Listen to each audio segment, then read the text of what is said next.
Baik, terima kasih atas waktunya. Di sini kami dari kelompok 1 akan mempresentasikan musik barat pada hari ini. Sebelum kami memulai presentasi, izinkan kami membuka dengan panganjali umat. Om Swastiastu. Baik, di sini saya sendiri akan memperkenalkan nama kelompok 1, yaitu Wilhelmus Peripadi dengan NIM 2018-09042. Berikutnya Ayu Sukmaro Seadi dengan NIM 2018-09049. Berikutnya Ana Agung Sagung Istriata Dewi dengan NIM 2018-09055. Berikutnya IKD Agus Wahyudi dengan NIM 2018-09056. Berikutnya Niwayan Kusumayanti dengan NIM 2018-09065. Berikutnya IKD Angga Witnyana dengan NIM 2018-09073. Berikutnya Niwayan Sarti dengan NIM 2018-09074. Baik, di mana kelompok 1 mendapat materi yaitu zaman Romawi kuno dan Yunani kuno. Yang pertama akan dibahas adalah zaman Yunani kuno, yaitu saya sendiri akan membahas tentang zaman Yunani kuno. Zaman Yunani kuno dibagi menjadi 3 kurun waktu. Yang pertama masa mistis, yang kedua masa hijrah suku Doris, yang terakhir adalah masa klasik dan Helenisme. Masa mistis itu bermula pada tahun 1100 sebelum Masehi, sedangkan masa hijrah suku Doris itu bermulai pada tahun 500 sebelum Masehi, dan yang terakhir adalah masa klasik dan Helenisme itu mulai pada abad 30 sebelum Masehi. Berikutnya, materi akan dijelaskan oleh Kusumayati, yaitu materi tentang mistis. Baik, terima kasih atas waktunya. Saya akan menyerahkan presentasi dari Alita. Di sini saya akan menjelaskan mengenai masa periode 1, yaitu masa mistis.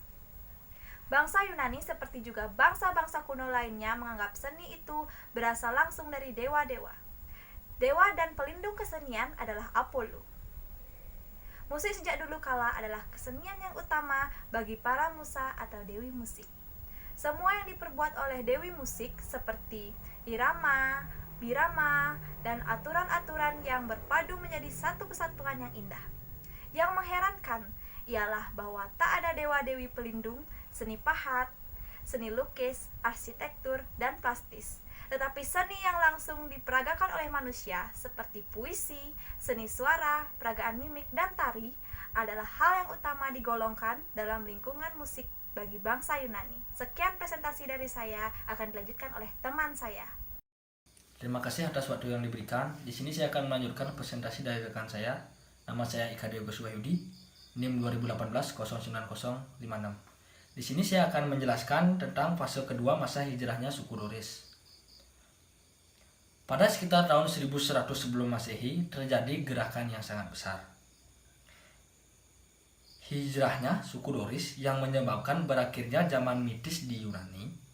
Suku Thessalia, Arnaca, dan Doris bergerak ke selatan menduduki daerah Bokatia dan Peloponnes, sehingga suku-suku di daerah tersebut terpaksa ditundukkan dan terpisah sampai mengungsi keluar. Daerah Attika saja yang tidak diduduki, sehingga dapat memberi tempat kepada para pengungsi, Poelasaga, dan suku-suku yang lain. Namun karena daerah itu kecil, tidak memungkinkan menampung seluruhnya. Karena para pengungsi melimpah sampai ke pantai Attika kecil dan Clyde. Sejak kejadian ini, terjadilah pembagian bangsa Yunani menjadi suku Ioania, Doris, dan Eolia. Kenangan dari daerah timur lenyap dan mulailah tata kehidupan yang baru. Selanjutnya saya akan menjelaskan tentang pada fase kedua ada 3 tangga nada. Yang pertama ada tangga nada diatonis, yang kedua ada tangga kromatis dan enharmonis, dan yang ketiga ada tangga nada harmonis. Sekian presentasi dari saya. Selanjutnya akan dilanjutkan oleh rekan saya. Baik, terima kasih atas waktu yang telah diberikan kepada saya. Saya di sini akan menjelaskan tentang masa klasik dan masa Helenialisme. Nah, yang pertama ada masa klasik. Masa klasik adalah kurun waktu dari abad ke-8 Masehi sampai ke abad 6 Tarkih. Nah, Masehi dalam sejarah peradaban kawasan Laut Tengah di sini, ya. Teristimewa peradaban Yunani kuno dan peradaban Romawi kuno. Di sini kedua peradaban tersebut disebut peradaban yang lazim. Nah, pada kurun waktu inilah masyarakat Yunani Romawi berkembang dan menyebarluaskan pengaruhnya ke seluruh Eropa, Afrika Utara, dan Asia Barat. Nah, itu masa klasik. Dan yang kedua ada masa Helenialisme. Nah, masa Helenialisme ini merupakan awal baru peradaban manusia. Nah, periode ini berlangsung kira-kira selama 300 tahun, yang dimulai dari abad keempat sebelum Masehi hingga 400 Masehi. Nah, istilah Helenialisme ini sendiri mengacu pada periode maupun kebudayaan yang didominasi oleh kebudayaan Yunani yang sedang berjaya di 3 kerajaan, yaitu yang pertama ada Makedonia, nah, yang kedua ada Syria, yang terakhir ada Mesir. Nah, dominasi dari kebudayaan Yunani yang sedang berjaya pada masa tersebut, artinya pada masa tersebut kebudayaan Yunani yang mendominasi ketiga kerajaan tersebut. Nah, sekian presentasi dari saya. Apabila ada salah kata saya ucapkan mohon maaf, dan akan dilanjutkan oleh teman saya. Terima kasih. Baik, terima kasih atas waktunya. Di sini saya akan menjelaskan tentang zaman Romawi kuno.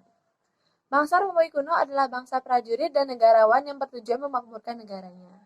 Bila dibandingkan dengan bangsa Yunani, dalam hal seni musik, bangsa Romawi dapat dikatakan tidak mempunyai seni yang mandiri. Walaupun bangsa ini tidak lepas dari musik dan selalu mempelajari seni musik dari masa ke masa.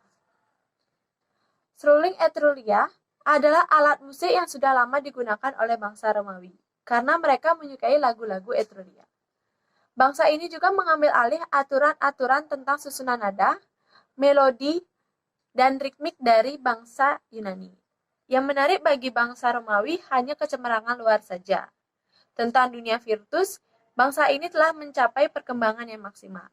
Baik, selanjutnya presentasi akan dilanjutkan oleh rekan saya. Dari Ayuro Saidi. Puncak seni musik di Romawi kuno. Seni musik pada bangsa Romawi mencapai puncaknya di dalam gedung pertunjukan. Pertama, mengenai musik dramatik yang diketahui oleh bangsa Romawi ialah terjadi pada tahun 364 sebelum Masehi.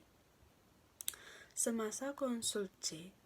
Sulpicius, Petrus dan Cagus Lilinus Stalo berkuasa, pada waktu ini dipentaskan suatu tari dengan maksud untuk mengusir Ves yang berwujud pontamin yang diiringi dengan permainan seruling yang dilakukan oleh para penari Etrurius.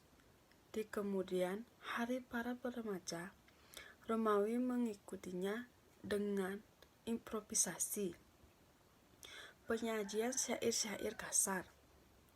Beberapa tahun setelah itu, penyair Livius melakukan tindakan dramatis untuk mencegah kelakuan penyair.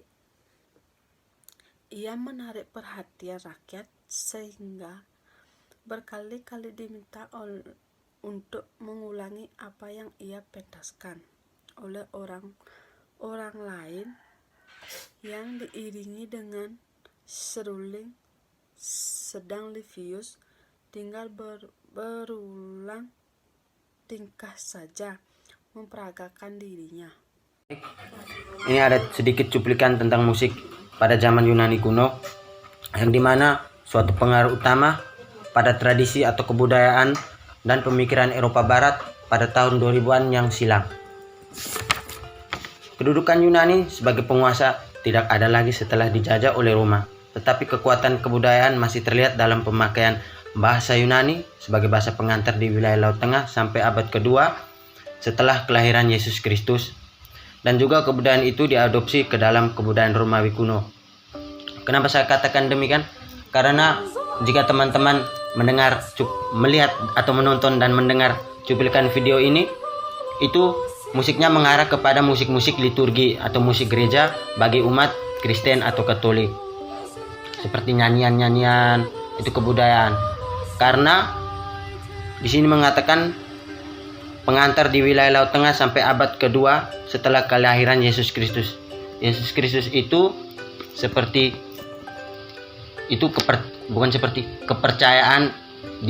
kepercayaan bagi umat Kristen Katolik.